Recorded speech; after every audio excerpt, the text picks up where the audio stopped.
was 22 years old, attending a Halloween party at my former best friend Nick's house, who died of a heroin overdose in 2013.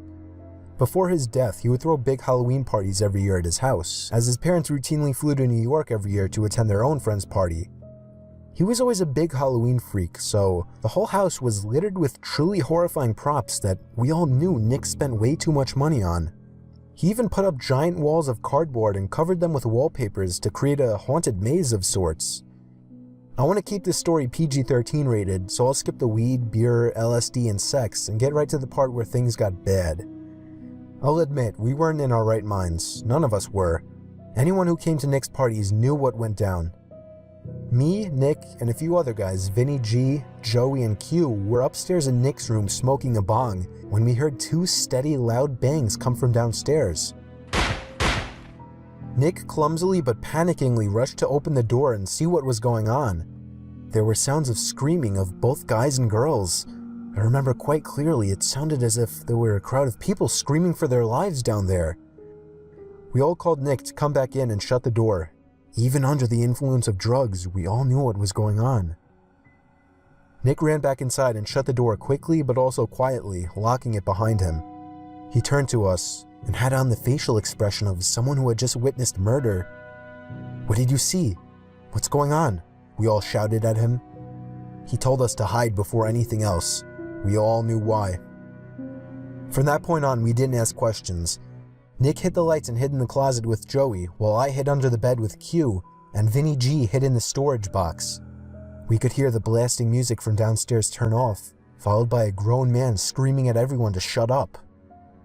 One unfortunate girl let out a scream of shock and fear, and after another bang, silence.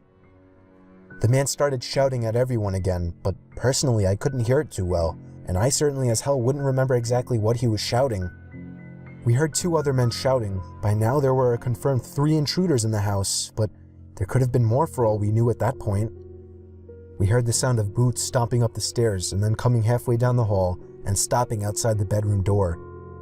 The intruder on the other side of the door tried the doorknob, but when he realized it was locked, he started ramming into the door with most likely his shoulder. After a few failed attempts at that, the sound of a few shots to the doorknob were clearly enough to break the lock, allowing the door to swing open. We heard cries from downstairs after the shots to the doorknob, followed by a silencing gunshot. Me and Nick had our hands on our mouths to shield our breathing noises. I watched through the transparent cloth that hung from the bottom of Nick's bed as the black boots with overlapping ripping denim jeans moved instinctively to the closet. He opened the door. I could hear Nick begging for the intruder not to kill him, offering a generous amount of money if they would leave. Nick gave himself up as the house owner. That's when the intruder ordered him downstairs. The rest of us stayed put. Apparently Joey hadn't been caught with Nick. We stayed under the bed, shaking and afraid. There was near silence from downstairs, other than Nick talking with the intruders, but whatever they were saying was much too low for us to hear. It felt like a near 20 minutes before the front door slammed shut and Nick came running back upstairs to tell us that they were gone. I think the most horrifying moment of my life was when I stepped downstairs back into the living room and saw the 2 dead bodies laying lifelessly on the ground, holes in their heads spewing out blood. Jen and Robbie, 2 good friends that I still miss. I'll spare you the details of what happened when the police arrived, but despite the fact that the house smelled like a marijuana greenhouse, the police were more interested in finding out who the masked men were that killed 2 innocent college students. Oh yeah, Nicky told the 4 of us who were hiding in his room that there were 4 intruders in total, all wearing fedoras, vendetta masks, coats, and gloves. They demanded $100,000 in cash, and when Nick could not provide it, they demanded he fill their empty sack with his most valued possessions. All of the partygoers held hostage in the room were also forced to throw their wallets into the sack or they would be shot. After the incident, Nick became depressed. He started drinking too much, becoming an alcoholic. He stopped showing up to school and ultimately ended up dropping out. He started the use of heavier drugs, such as meth and heroin. I had one good talk with him since the incident, and he was more real during this talk than he had ever been. He told me, with tears rolling down his cheeks and a pipe in his hand, he lived in constant pain, knowing he caused the death of 2 of his best friends. Nick died of a heroin overdose in July of 2013, not even a year after the incident.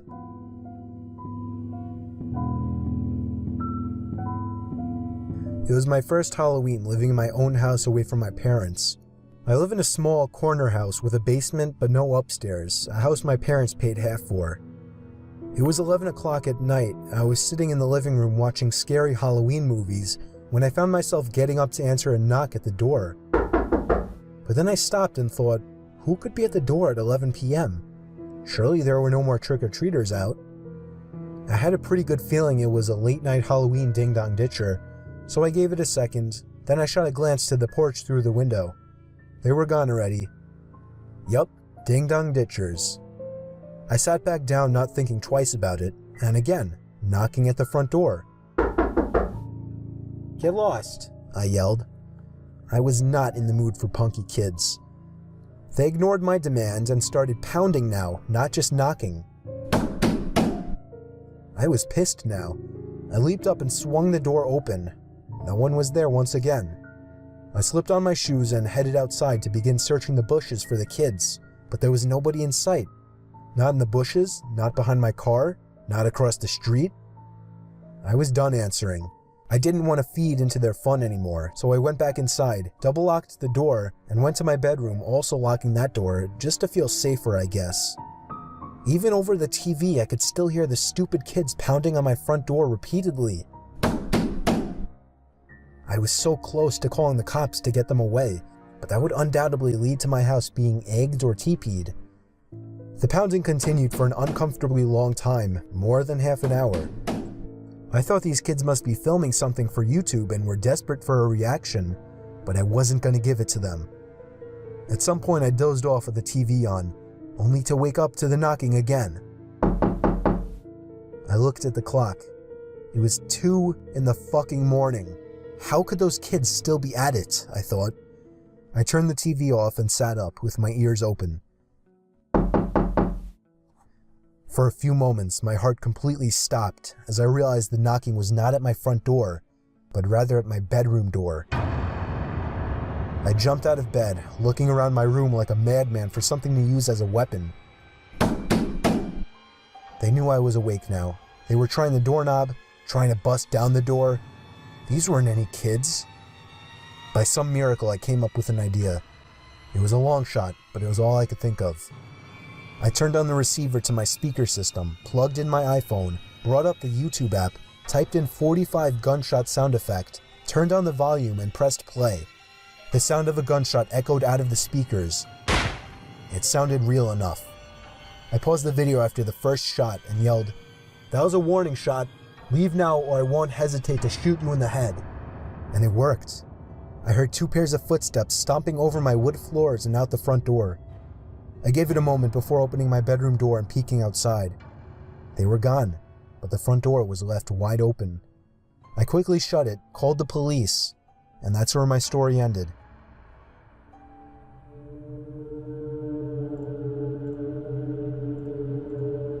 So I was never really a big Halloween person, mostly because I grew up without many friends, and once I passed the age of 10, I couldn't use the excuse of going with my mom anymore.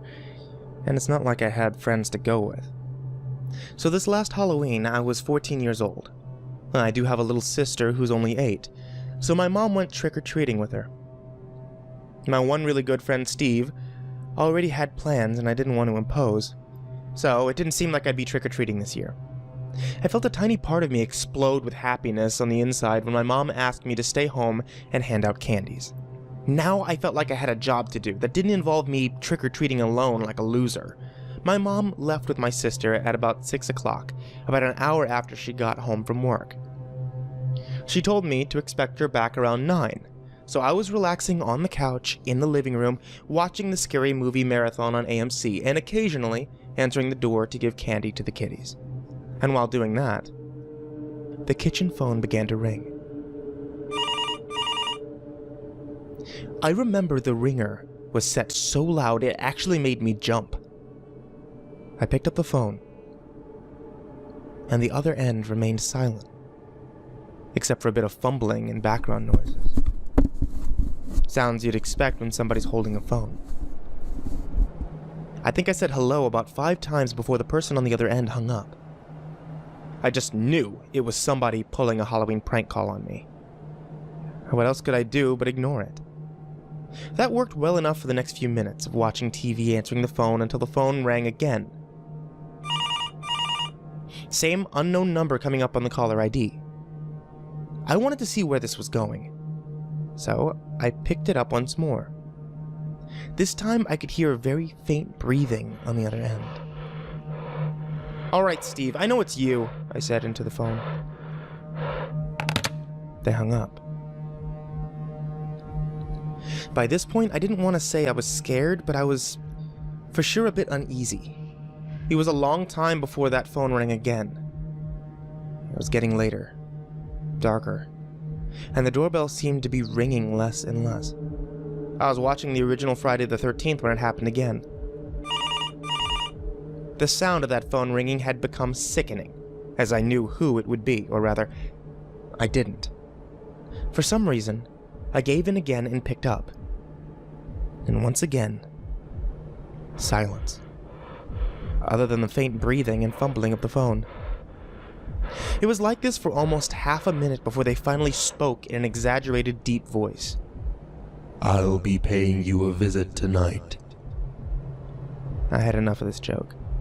I told them to fuck off and hang up the phone, promising to myself not to pick it up again. I'd say about half an hour later, out of the blue, all the power in the house was cut. The lights went out. The TV turned off. Complete darkness. I stood up, now frozen in fear, when loud and angry thumping came from the front door. I completely lost it and began screaming like a girl, but there was something coming from outside. Laughter. I recognized that laughter. I opened the door and there he was. Stephen. I shoved him nearly down the steps out of anger. "So, that was you who made those dumb phone calls?" I asked. He nodded while laughing. "I didn't sound like you on the phone. Let me hear you do that voice again," I said. "What?" He seemed confused. "I didn't say anything, you idiot. I just called and did that heavy breathing." I thought he was lying at first. But then my heart dropped. I had him follow me to the fuse box outside. Just as I feared, it had been opened and all the wires had been snipped. I think we ran faster than any Olympic champions back into the house. I called my mom, who told us to stay inside and wait for the police, who she then called. The call was traced to a payphone outside of a nearby bar. I still wonder, was this just a dumb Halloween prank gone too far? Or was it a potential break-in, and God knows what else waiting to happen? I don't think I ever want to find out.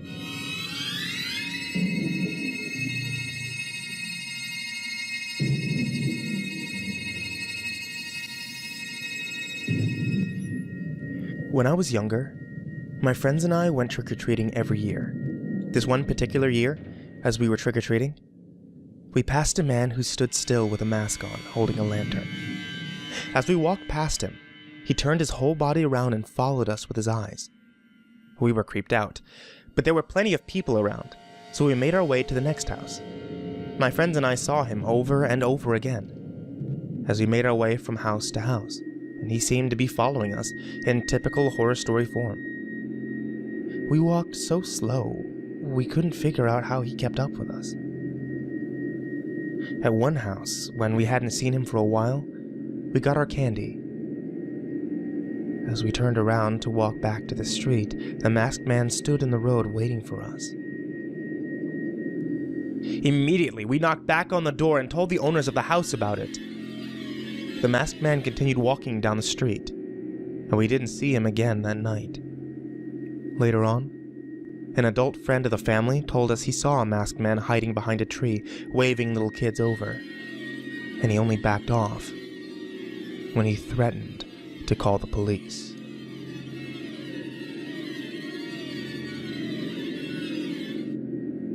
I was trick-or-treating with my friend Casey.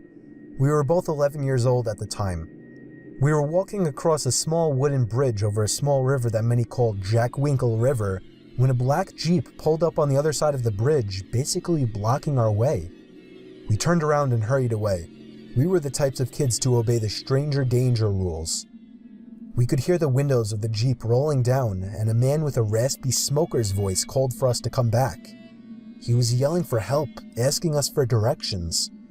I yelled sorry, and we continued to hurry away. The Jeep couldn't fit over that small bridge, so it pulled away and drove down the road on the other side. We thought we had made our escape from the creepy driver, when here came an SUV barreling around the corner and down the street, slamming on the brakes in front of us. Once again, the driver rolled down the windows. Now with them right next to us, we could see there were 2 passengers in the car as well. An old guy with gray curly hair and a mustache in the backseat, who also had a raspy smoker's voice, told us to get in the car, that they have free bags of candy. The Jeep banged a 3-point turn and tailed us wherever we went. At one point, the Jeep finally accelerated past us, came to a stop, and the back and front passenger side doors opened, and the 2 creepy men stepped out lunging at us. We dropped our bags of candy and ran straight for my house, which was in sight now. We rang the doorbell desperately at least 20 times. The old men that were chasing us couldn't run fast, and when they saw us running to my house, they turned back. My mom opened the door and we screamed and pointed at the Jeep that was backing away in the other direction. She shoved us inside and locked the door and called the police like any mom would. She reported the black Jeep with 3 men inside, older looking, raspy voices, and any other descriptions we gave. My mom was freaking out all night, worried about the fact that they knew where we lived now. My dad tried to calm her, but she couldn't calm down. Ultimately, the police agreed to send an unmarked police car to stay out front and keep guard for 3 hours. That made my mom feel a little better, but what made us all feel better was when my dad woke us up to see the flashing red and blue lights outside of the unmarked police car. They had pulled over an SUV, a black Jeep, and 3 men were in cuffs. The 3 old creeps that tried to kidnap me and Casey. My dad went outside to talk to the officer and most likely confirmed that those were the men. Me and Casey went to the doorway and screamed at the men for their attention. They looked, and we both gave them the finger. My mom then pulled us back in and shut the door, sending us to bed. It went from the worst night of both of our lives to ultimately the best night of our lives. This story took place on Halloween night. I took my 7-year-old daughter Jamie trick-or-treating for a few hours, and when we got back, I cooked dinner, we watched TV together, and then I sent her to bed. I was feeling especially tired that night, so I brushed up and went to sleep. Shortly after, my daughter entered the room and told me there was someone in her closet. I assured her there was no one in her closet. She asked to sleep with me, but I once again assured her that she was safe in her room. She reluctantly went back to her room and shut the door. I made a mental note that if she came back again, I would walk her to her closet and show her that there's no one in there. Surely enough, 5 minutes later she came back. I asked her why she thought there was someone in her closet. She responded saying she heard someone moving around and things falling over. Honestly, when she said that, it kind of made my heart jump for a second. I walked her to her room and turned on the lights. I jokingly asked, "Is anybody in there?" We stood and listened. I didn't expect to hear anything. There it was, a thud from inside the closet. I screamed at Jamie to run to the neighbors and call the police. As she did, I swung the door open and was shocked to find the neighbor's son, Randy, sitting on top of my daughter's Lego box. I grabbed him by the collar of his shirt and yanked him up aggressively. I walked him angrily back to his parents' house next door and found Jamie ringing the doorbell. When they answered, I shoved him inside right into his father and explained everything. I told him I wouldn't press charges, but if I ever caught him near my daughter again, they would all be sorry. Randy's dad, Mark, slapped him across the face, then asked me to come inside to allow Randy to explain himself. Me and Jamie both went inside. Apparently, while I was taking Jamie trick-or-treating, he had snuck into our house through an open window and hid in her closet with his friend Daryl. I asked him if this Daryl kid was still in my house. He said yes. I told Jamie to wait with Mark while I ran back into my house, and right as I entered, there he was. This Daryl kid, uglier and shadier looking than Randy. He had my daughter's underwear in his hand. What I did next was completely out of fatherly protective anger. I grabbed the little shit by the throat and threw him to the floor, slapping him 4 times in the face, then hesitantly allowing him to get up and leave. The only reason I didn't call the police was because of my close friendship with Mark. But I made my point very strongly that if they ever so even waved to my daughter again, they would be in the news the next day. We went back to sleep. I let Jamie sleep with me after that incident. She was horrified. The next morning, I found a small drill hole in her closet door. The sick little bastards were spying on my daughter while she slept, at the same time playing with her underwear. Maybe you don't understand the horror of this story unless you're a parent, but there are many days where I think I made a mistake not calling the police. I still can, but nothing has happened since, and I figure I shouldn't create more trouble now. Jamie's 13 now, and that creep Randy has since gone away to college.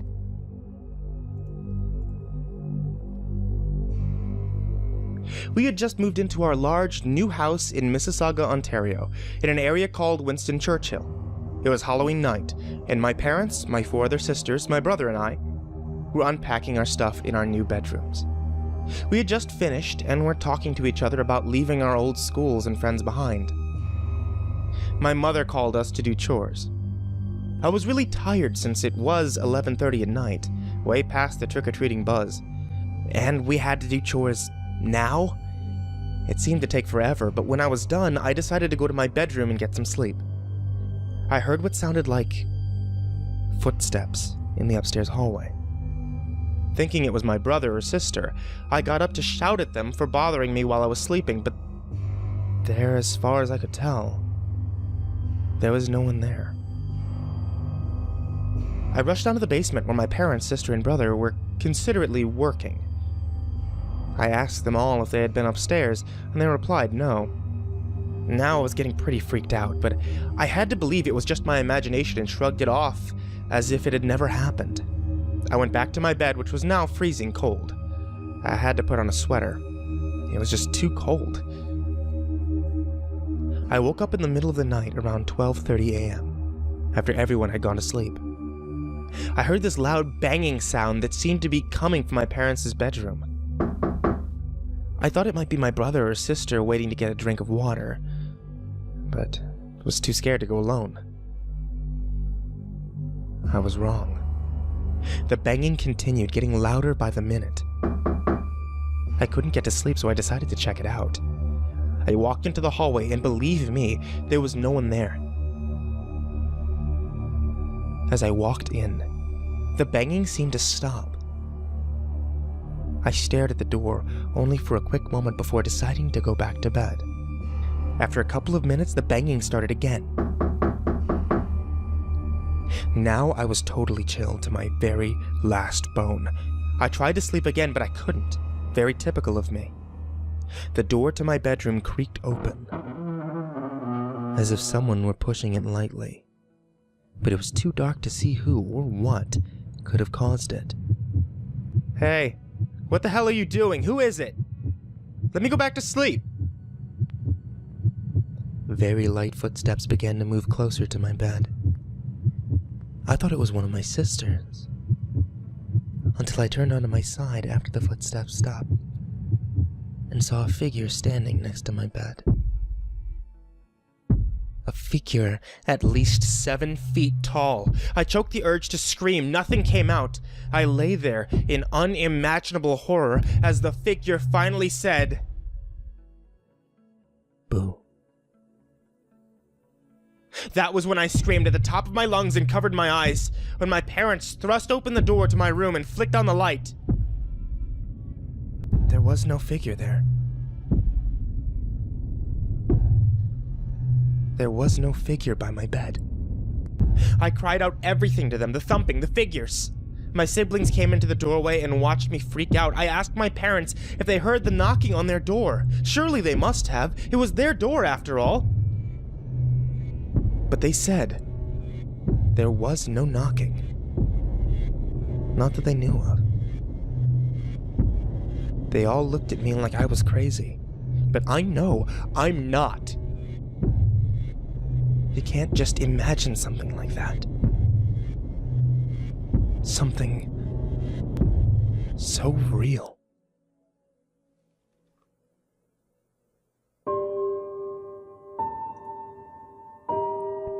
I'll never forget this night.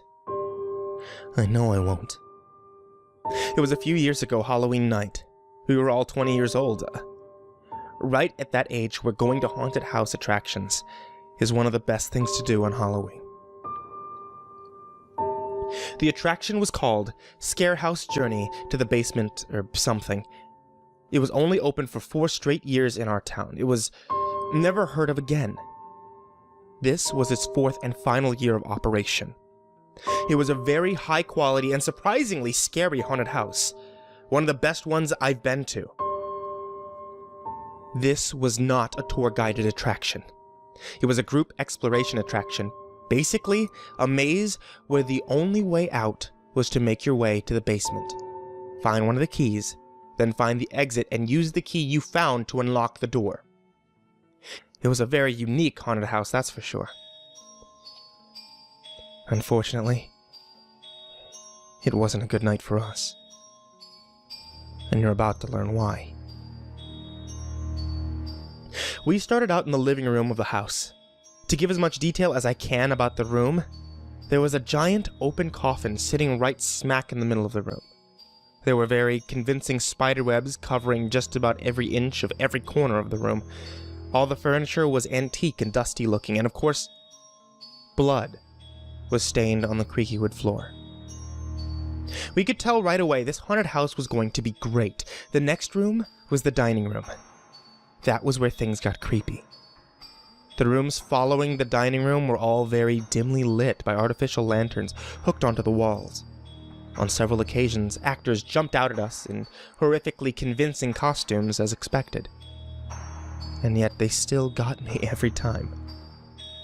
We actually spent a lot of time going in circles trying to find the basement. This wasn't a real wide open house. It was designed to be like a maze, with many rooms and fake doors. It took a long time for us to finally find the basement door, and I have to admit, I was nervous to go down there. It was completely pitch black down there. We started to think that it might have been an employees-only area where they kept props. It was just too dark down there to see. It was stated many times that no cell phones were allowed while in the attraction, so we couldn't use cell phone screens as lights. If we wanted to get out of there, we had no choice but to go down there. Each step created a creak more painful to the ears than fingernails scratching on a chalkboard. We were all laughing, telling each other how fucking freaked out we were. I had my hands out in front of me as if I was searching for anything in the complete darkness. I banged into somebody and apologized. Who was that? I asked, expecting it to be one of my friends. No answer. Whoever I just bumped into placed their hand on my shoulder, and I took off running and screaming while at the same time laughing. There was something so disturbing about being in that huge pitch-black basement, knowing someone was in there with us. One of my friends thankfully found a key on a desk in the corner of the room. We all ran back upstairs, back to the light, and found the exit door.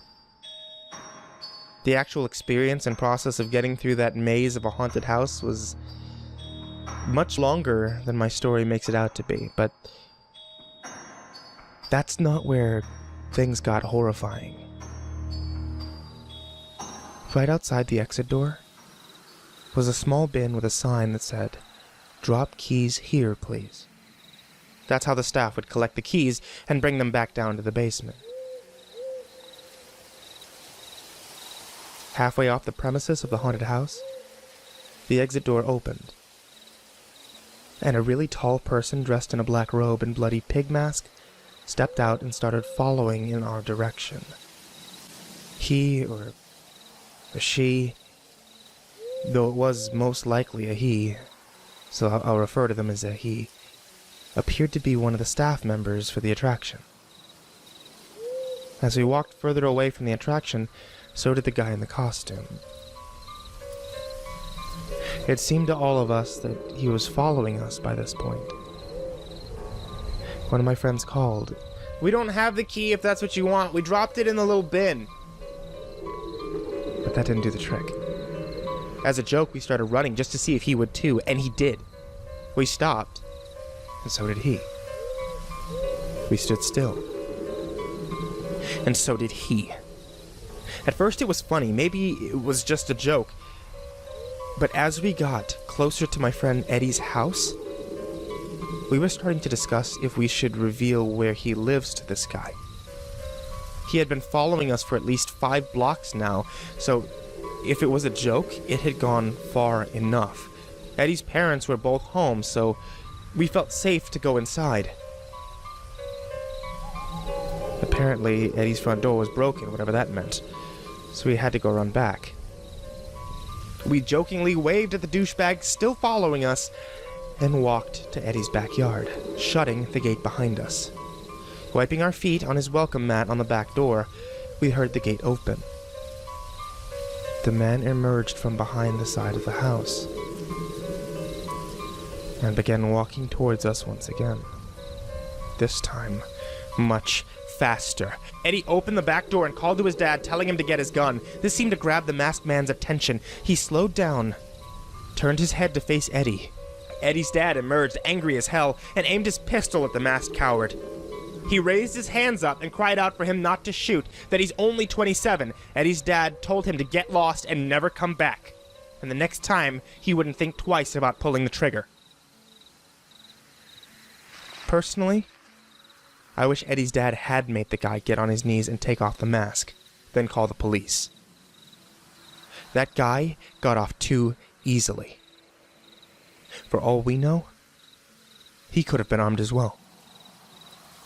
We contacted the haunted house attraction, and they informed us that they had no such employee dressed in a pig mask.